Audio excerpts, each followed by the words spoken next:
temporada de Antifrágiles es una idea original de Mónica Garza y Francisco Rivas para Podimo, la principal plataforma de podcast y audiolibros en español. El codependiente no ama, él necesita. Me dice que tiene cáncer. Y no era cierto. Aunque tu casa esté en llamas, es el único camino al que sabes regresar. Hoy vamos a hablar de codependencia y es algo que yo describo como una tragedia, porque es una enfermedad de la que se sale muy difícilmente, pero por supuesto lo vamos a abordar desde la pregunta: ¿qué es una relación codependiente? Nosotros sí lo sabemos, hemos estado ahí o lo hemos visto de cerca. Y sabemos el daño que puede causar. Qué difícil es detectarlo, sobre todo porque es algo que tiene que ver con cada uno de nosotros. ¿Es tu caso? El nuestro sí. Platiquemos. Antifrágiles.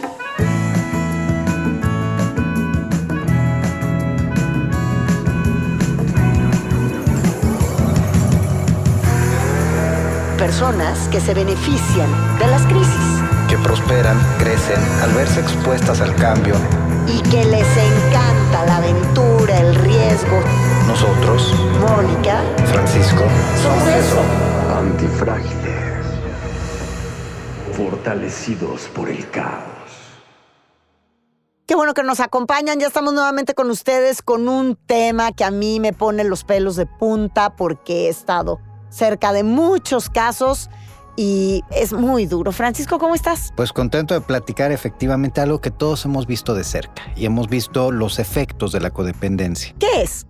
Mira, la codependencia, para empezar a distinguirla de la dependencia. Dependencia es cuando tú necesitas algo. En la codependencia es una relación de ida y vuelta. Tú necesitas algo y alguien necesita algo de ti. Pero aquí está involucrado el maltrato, está involucrado una relación tóxica, la toxicidad, está involucrado el desamor, porque además yo, no sé, a lo mejor me equivoco, pero según yo, involucra un desamor, pero que tienes tal dependencia a ese maltrato y a maltratar. A ver, no todas las relaciones codependientes son de maltrato. Yo creo que sí, no podemos ligar. O sea, si tú me dices hay relaciones codependientes positivas, me cuesta muchísimo trabajo creerlo. Es que no son positivas, o sea, no son en términos de bueno y malo, son en términos de placentero, displacentero. Pero ahí está la enfermedad, Francisco, porque no te das cuenta que te da placer. O sea, la violencia pasiva o el maltrato pasivo tiene muchas manifestaciones, tú lo sabes muy bien. Y la codependencia es un terreno muy fértil. Pero es un terreno. Ese maltrato pasivo. Es un terreno, insisto, donde puede ser muy placentero lo que uno vive, lo que la persona está viviendo.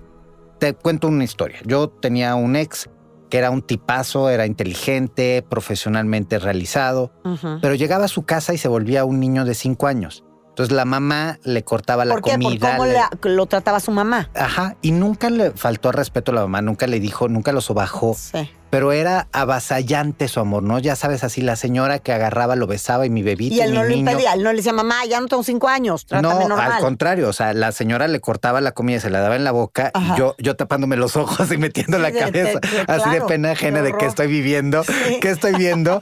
Y entonces para mí era, yo no quiero ir a casa de tus papás, pero él necesitaba ir. Yo en ese entonces trabajaba desde las 7 de la mañana hasta las 11 de la noche. Era una locura. Y él acaba de trabajar bastante temprano. Todos los mendigos días iba a casa de la mamá.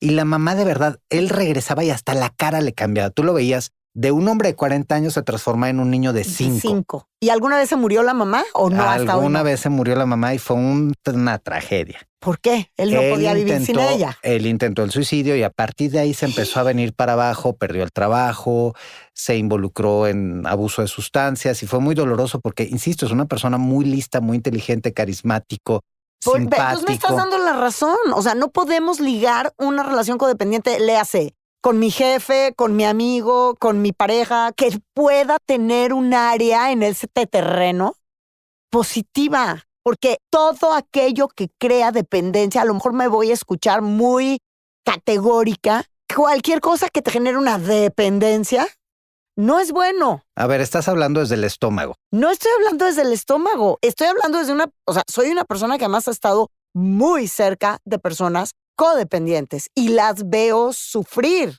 y las veo el trabajo que les ha costado o dejar una relación de trabajo o dejar una relación de pareja y luego ver cómo corren a perseguir el conflicto nuevamente. Por eso yo digo que la codependencia es una tragedia, porque tú dices que no es una enfermedad. Es que yo decía que es una enfermedad, Francisco dice que no es una enfermedad, que es más bien la una consecuencia de la manifestación de... ¿no? Mira, hay personalidades que tienden más fácilmente a la codependencia. Y como justamente, es que ahorita lo dijiste muy bien, puede ser a una persona, puede ser a una condición un poquito más amplia, donde no es nada más una persona, no es un grupo de personas. No necesariamente eres codependiente a tu pareja, puede serlo a un familiar, puede ser a un amigo, puede ser a un jefe.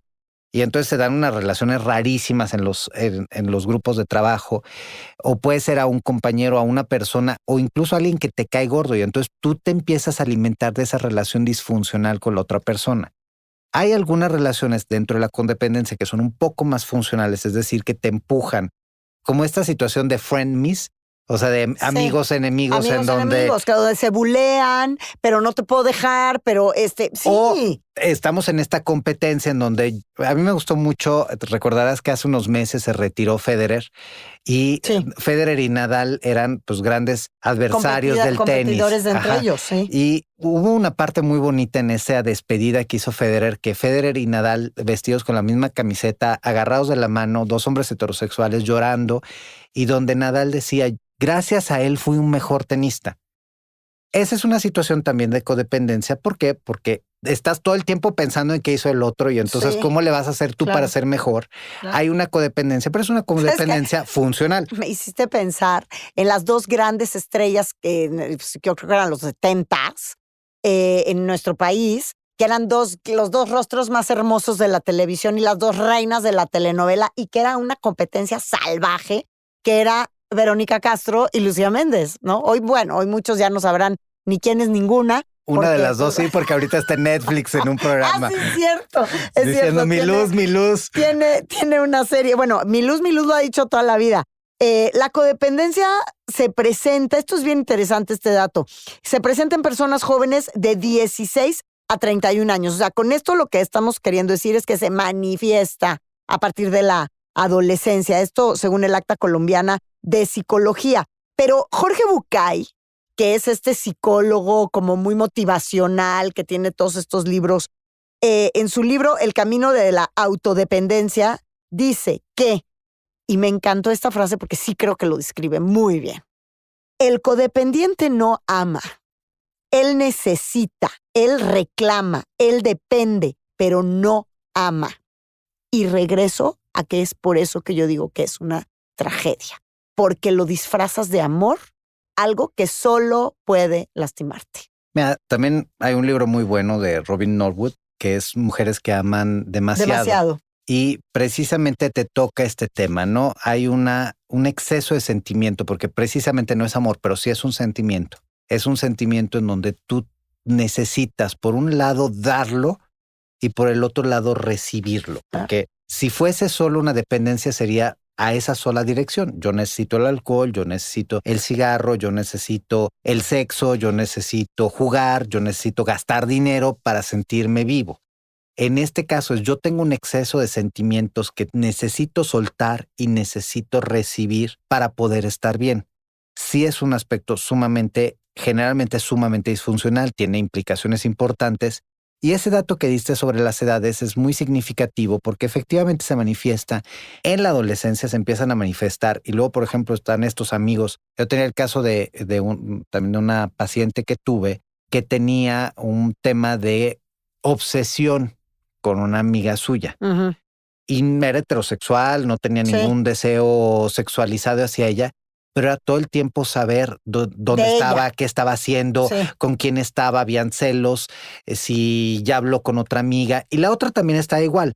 Nada más que uno de los papás se dio cuenta y dijo, esto no está bien, esto no es normal, porque son esas relaciones en donde luego pues una no se quería, a una le estaba mandando aquí a la Ciudad de México a estudiar. Ella en ese entonces yo vivía en Tijuana y la otra en el drama porque los papás no la querían mandar a la Ciudad de México a estudiar. Entonces ahí es donde se dan cuenta los papás que hay algo que no funciona. Que ¿cómo que mi hija va a renunciar a los estudios que quiere hacer ella con tal de ir a seguir a la otra amiguita? Seguir a la otra. Es que bueno, luego te identificas y sientes que sin esa persona tú no tienes identidad porque te va marcando el camino. Te va marcando qué hacer, cómo vestirte, cómo maquillarte o lo que sea, o del lado contrario.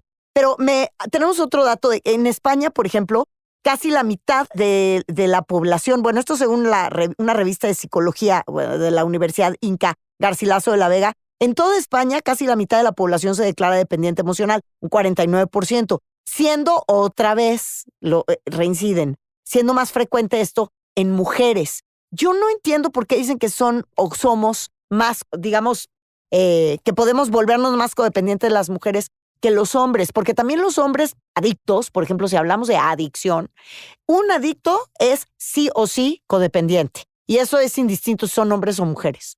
Bueno, lo que pasa es de que los hombres en general todavía en el mundo tendemos a tener menos contacto con nuestras emociones, a no hacerles caso, a ir en contra incluso de nuestras emociones porque no nos enseñaron a leerlas.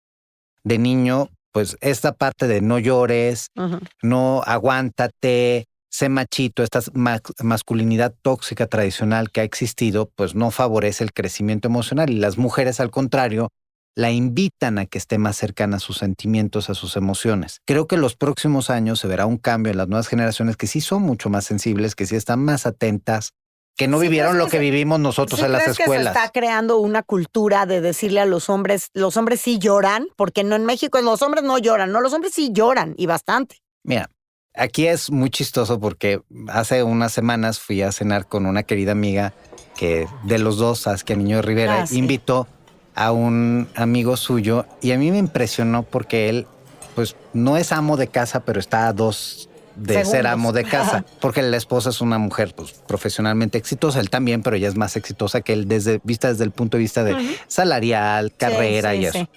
Y él hacía este ejemplo y decía cosas muy lindas y era muy tierno.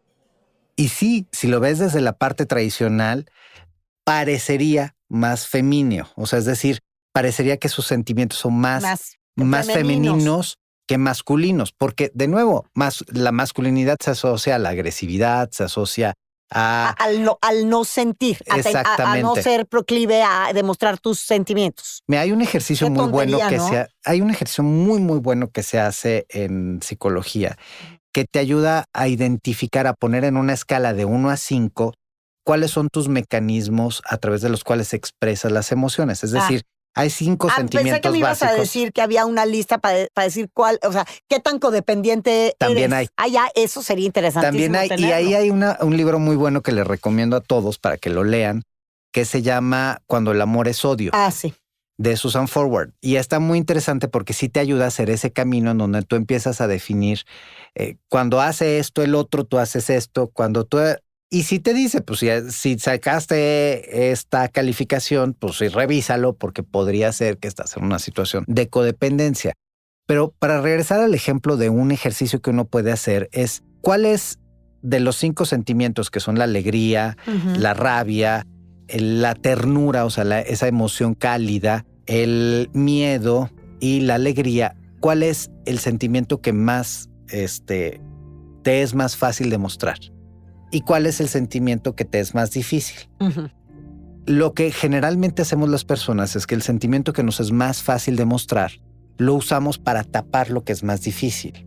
Entonces, si yo soy una persona a la cual expresa con mucha facilidad la alegría, yo, por ejemplo, yo expreso con mucha facilidad la alegría y con muy poca el miedo.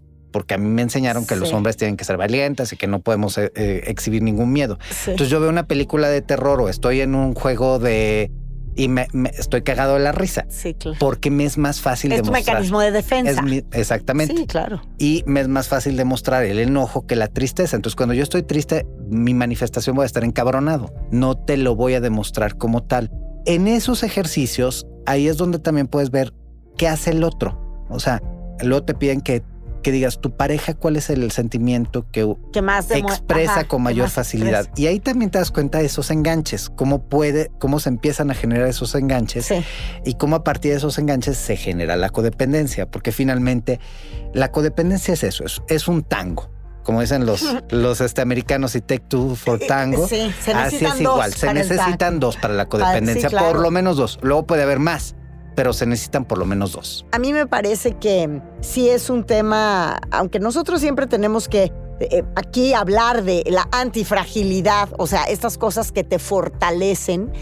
Híjole, la codependencia creo que es uno de los caminos más sinuosos para llegar a la antifragilidad, porque es justamente una manifestación de una fragilidad profunda, de una persona que necesita estar al lado de algo o alguien, aunque eso lo maltrate. Y precisamente se va a la racionalización de las cosas para tapar lo que te genera esta dependencia. Sí, no lo puedo dejar ahorita porque ahorita no Exacto, es el momento. No es el momento. No estoy preparado o no estoy preparada. No tengo ahorita los recursos. Ahorita no tengo los recursos económicos. Porque ahorita no. Y entonces siempre va a haber una razón para seguir en la relación que te lastima. Ya sea, insisto, no tiene que ser una relación de pareja, tiene que ser una relación de laboral.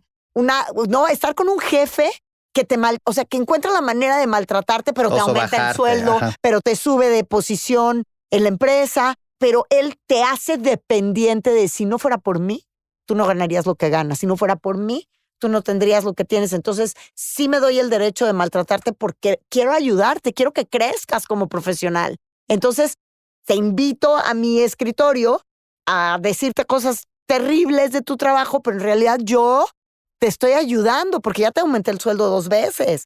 O sea, ¿sí me entiendes? Fíjate, ahorita me hiciste recordar un momento de mi vida. Hace algunos años entré a trabajar para esta organización que tenía sede en Washington. Y lo que hacíamos era ayudar al gobierno mexicano a desarrollar sistemas anticorrupción y de integridad, que luego me llevó a ser coautor del Plan Rector de Profesionalización de Policía Federal muchos años después. Pero la primera vez que le entrego un paper a mi jefe, se le queda viendo y me dice: Francisco, estoy muy decepcionado. Con todas las cosas que has estudiado, con toda tu carrera, de verdad, este paper está como para niños de secundaria. Ha sido la única vez desde que trabajo que estuve a 2 de llorar. ¿En serio? Sí me sentí terrible. Y me enojé muchísimo y le dije: oye, Roy, me parece que te estás pasando en... Sí. O sea, perdón, pero no lo acepto. Yo sé lo que escribí. 2, claro, tampoco es para que te metas conmigo. O sea, si no te gustó algo del paper, dime qué es lo que no te gustó del paper y se corrige, pero no te metas conmigo. Después vi que era su modo de ser líder. Y él tenía esta cosa, ¿no? Que de repente te premiaba y te daba unos sobajones, o sea, así como diciendo: ay, esta mierda que escribiste, ¿cómo osas ponérmela enfrente?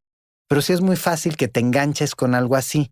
Sí. Porque por un lado ves a alguien que él era profesor emérito de Georgetown, una persona con una super carrera profesional, 50 años de experiencia, sí, haber trabajado con presidentes de todo el mundo y haber escrito una serie de libros, y entonces te maltrata, pero al mismo tiempo luego te reconoce, pero luego te da salario, pero luego te da exposure. Sí es muy difícil porque ese tipo de relaciones son muy fáciles de enganchar.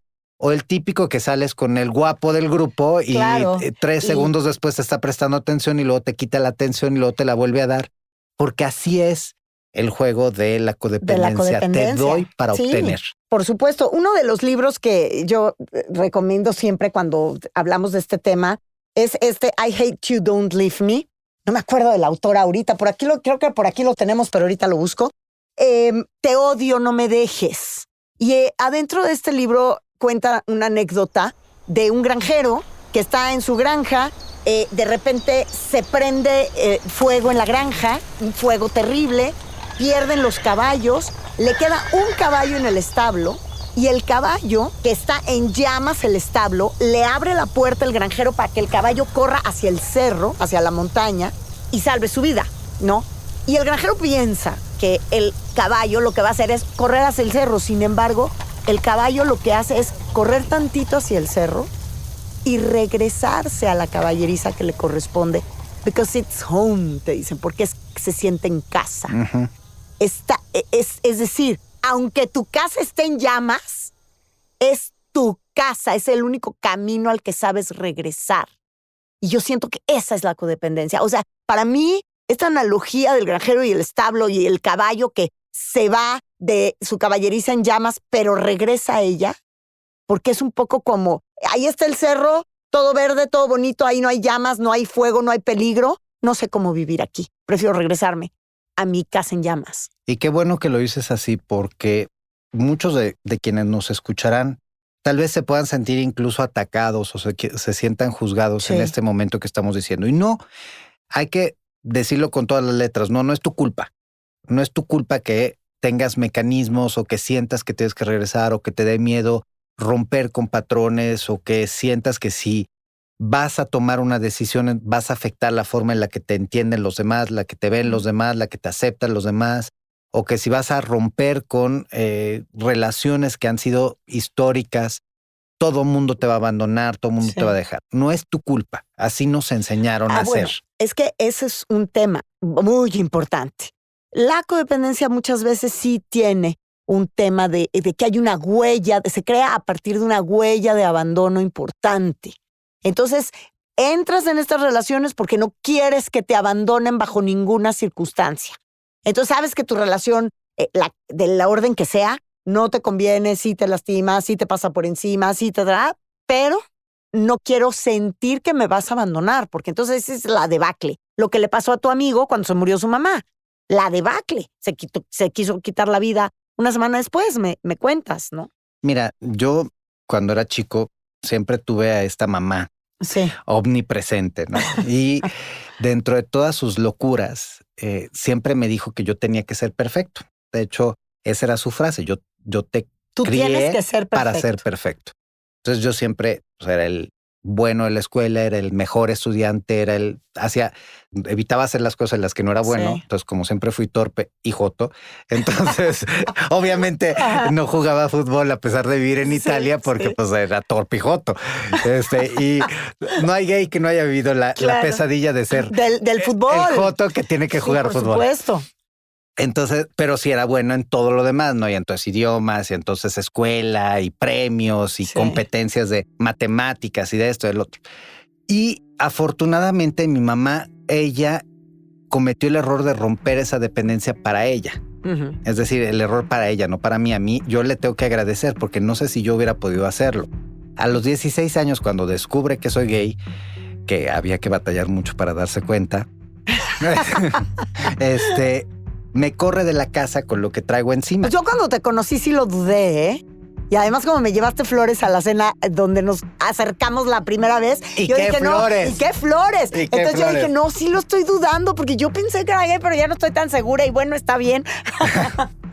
No, pero pues mi mamá también, o sea, cuando lo descubrió sí fue para ella choqueante. Sí. Me corre de la casa. Y para mí fue muy positivo porque fue casi un año que viví solo entre los 16 años. No te quedó más remedio. No me quedó más remedio. Además, ¿sí? Porque yo sí tenía esta relación de quiero estar con mi mamá. Tenía opciones de vida para vivir diferente, pero no las tomaba. O sea, me podía haber ido con mi papá. Porque podía haber no hecho, sabías cómo porque se no sabía vivía cómo. De forma sana. Exactamente. ¿Y qué hace mi mamá? Me busca. Bueno, no me busca ella, sino me manda a buscar por mi padrastro y me dice que tiene cáncer. Es una manera de seguirte torturando. Y no era cierto. No. ¿Ves? Entonces me estás dando más. Un año me hizo llevarla a quimio. Júramelo. Y no, o sea, se rapó todo. No es cierto, Francisco. Bajó de peso, sí. Son esas cosas en donde dices, ahora que lo veo, y ahora que ya murió, y ahora que ya pasó. ¿Pero tú crees que ella hizo toda esa puesta en escena? Para mantener... ¿Para joderte a ti? No joderme. O sea, en realidad es por su necesidad, porque va de nuevo. Ella necesitaba tener a este hijo que era su muletilla, que era su todo. Y entonces mi mamá no amó a nadie en la vida como me amó a mí. Lo que dice Bucay, el codependiente no ama, necesita, reclama. Ajá. No ama. Y a ella le costó muchísimo trabajo y nunca volvimos a poder tener una relación cercana tan buena. Y de hecho, cuando yo intenté tener una relación ya como adulto, en positivo, y le dije, mamá, es que podemos tener una buena relación así sana. Y ella me dijo, tú no eres el hijo que yo quiero, yo no soy la mamá que tú quieres, y si así vamos a estar, prefiero no tenerte. Entonces, pues fue difícil. Yo le tengo que agradecer porque me enseñó a no tener relaciones codependientes. Sí, claro. A cachetadas, pero... Sí, claro. Es que luego así, o sea, a veces no queda más remedio frenar una relación así es así. Uh-huh. O sea, de una manera muy definitiva, que eso es lo que cuesta más trabajo, porque yo considero, y yo no soy aquí la psicóloga, aquí el psicólogo es Francisco, yo no. pero yo sí considero que de repente el problema no está en que dejes a la persona con la que tienes una relación codependiente del orden que sea. El problema es que saliendo de esa relación vayas corriendo a buscar otra igual o peor. Entonces, lo que hay que hacer es voltearse. Digo, como dice Thich Nhat Hanh, the only way out is in. La única forma de salir adelante es ir hacia adentro. Entonces, hay que ir hacia adentro. Hay que construir desde dentro. A buscar la manera de la no repetición. Como en los delitos, ¿no? Como en la impunidad. Como en la impunidad. Sí. Y ese trabajo, por eso sí les invitamos. Si tú detectas que estás en una relación codependiente, ahora sí que acércate a una persona externa y busca ayuda. Yo siempre digo, no tienes que ser necesariamente un psicólogo. Hay a quien le funciona perfectamente un guía religioso, un guía espiritual. Hay a quien le funciona un ejercicio. Lo importante es, como tú dices, no sustituir una dependencia con otra. Sigan en Twitter, si ustedes son muy tuiteros, sigan en Twitter una cuenta del doctor Dado Canales, @DadoCanales. Él es un psicoterapeuta, pues creo que su especialidad es precisamente la codependencia. Y yo lo sigo porque es muy interesante cómo se aproxima al tema. Y él es más como de tu equipo que del mío, porque yo la veo como una tragedia. Y él sí se acerca de una forma muy positiva a cómo tratar de resolver o por lo menos estar pendiente, darte cuenta, que eso es muy importante, darte cuenta cuando estás entrando en una relación codependiente o cuando tú eres codependiente y cómo puedes empezar a abrir puertas para resolverlo. Como psicoterapeuta tengo un enfoque humanista existencial, es decir, hay una parte filosófica dentro de esta corriente que tiene que ver con el existencialismo. Y entonces hay algo que te promueve esta corriente, que es el sentido de responsabilidad, el sentido de libertad y el sentido de finitud. Todo se acaba y entonces, como diría Nietzsche, encuentra la razón a la sin razón. ¿Para qué trabajo si al final me va a morir? ¿Para qué le echo ganas si al final me va a morir? ¿Cómo nos vamos a unir todos? Y si en esta parte de la libertad si tú decides ser alguien que está en esta relación, que sea tu decisión y que estés consciente de qué implica y que estés consciente de los efectos y de qué estás abandonando. Claro que siempre es tu decisión, Francisco, pero justamente lo que hay que hacer es que cambies de decisión, que decidas estar en otro tipo de relación, empezando por darte cuenta de lo que te está pasando, que no es otra cosa que lo que tú decides que quieres que te pase. Mónica, necesitamos decirle al auditorio, no están solos, hay muchos caos que vamos a seguir compartiéndoles. Este es un espacio para ustedes, es un espacio para que podamos decir, no hay etiquetas, no hay una visión negativa y lo que queremos invitar es, descúbrete, ahora sí, conócete a ti mismo. Exacto, para que entonces puedas. Pero sobre todo, o sea, yo aquí sí insisto, sé honesto contigo mismo. Sé honesto contigo mismo, busca dentro de ti y si necesitas ayuda, pide Búscala, ayuda. Por supuesto. Gracias a todos por estar con nosotros. Gracias, Fran. Gracias, Moni.